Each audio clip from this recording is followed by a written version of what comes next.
Pemerintah Provinsi Lampung, Riau, Kepulauan Riau, Sulawesi Barat, dan Kepulauan Bangka Belitung resmi menetapkan upah minimum Provinsi UMP tahun 2026. Penetapan ini dilakukan untuk menyesuaikan kebutuhan hidup layak serta kondisi ekonomi di masing-masing daerah. Provinsi Lampung UMP 2026 ditetapkan sebesar Rp3,047.734. Angka ini naik Rp154.000 atau sekitar 5,35% dibandingkan dengan UMP 2025 yang sebesar Rp2.893.000. Sementara itu di Provinsi Riau, UMP 2026 ditetapkan sebesar Rp3.780.496 dan nilai tersebut naik Rp271.719 atau sekitar 7,74% dari UMP 2025 sebesar Rp3,684.321. Pemprov Riau maksud saya juga menetapkan UMSP 2026 di sektor minyak dan gas bumi sebesar Rp3.998.000 serta sektor pertanian dan perkebunan sebesar Rp3.783.000.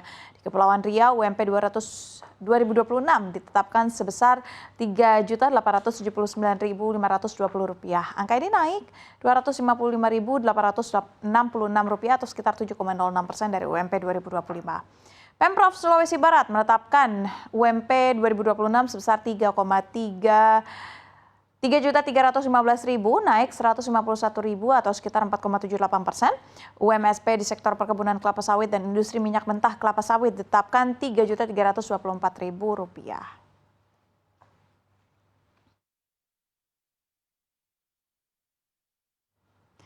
Tapi yang selalu menjadi pertanyaan besar adalah ketika menjelang rilis UMP selalu saja masih ada pertanyaan besar. Apa sih sebenarnya dasar dari kenaikan UMP ini? Bagaimana perhitungannya? Rasa-rasanya pemerintah nggak adil, nggak bisa menyesuaikan inflasi, nggak bisa menyesuaikan perkembangan ekonomi, buruh nggak dilibatkan. Nah, untuk membahas hal itu saya sudah bersama dengan Muhammad Iqbal, Managing Editor CNBC Indonesia, dan juga Wiji Nur Hayat, Editor CNBC Indonesia.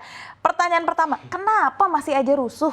Iya, rusuh sebenarnya nggak rusuh ya, tapi ada kekhawatiran dari buruh kalau misalkan upah minimum provinsi yang nanti ditetapkan oleh masing-masing gubernur ini tidak sesuai dengan ekspektasi mereka, bahkan tidak bisa mengikuti inflasi dari masing-masing daerah. Kita tahu bahwa masing-masing daerah punya angka variasi ya, inflasi-inflasi. Nah, inflasi ini yang ditakutkan tidak diikuti dengan besaran UMP yang ditetapkan. Nah, tapi kan salah satu yang juga sering banget dibicarakan adalah kenapa tidak melibatkan buruh gitu. Nah, untuk perhitungan yang 2026 ini nih, buruh keterlibatannya seperti apa yang diketahui Mas Iqbal? Ya, kalau dalam penentuan upah kan ada 3 pihak ya. Biasanya ada pemerintah, kemudian juga Dewan Pengupahan. Di Dewan Pengupahan ya, itu ada pekerja dan juga pemberi kerja ya, dalam hal ini pengusaha.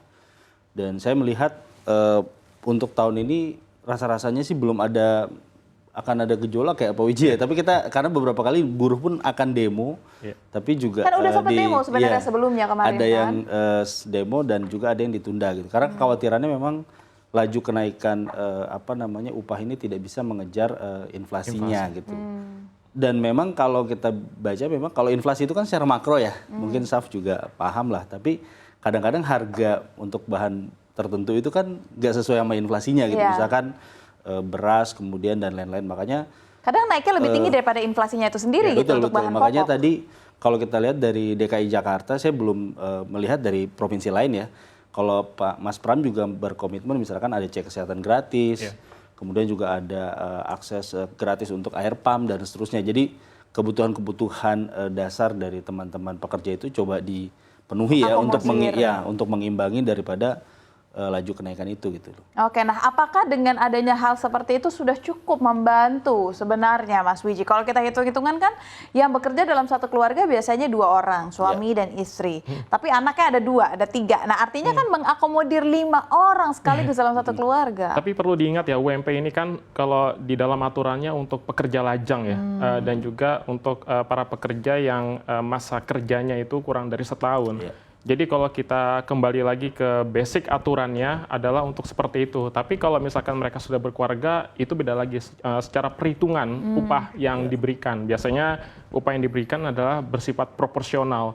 Jadi artinya ada komunikasi bipartit antara pekerja dan pengusaha. Oke, berarti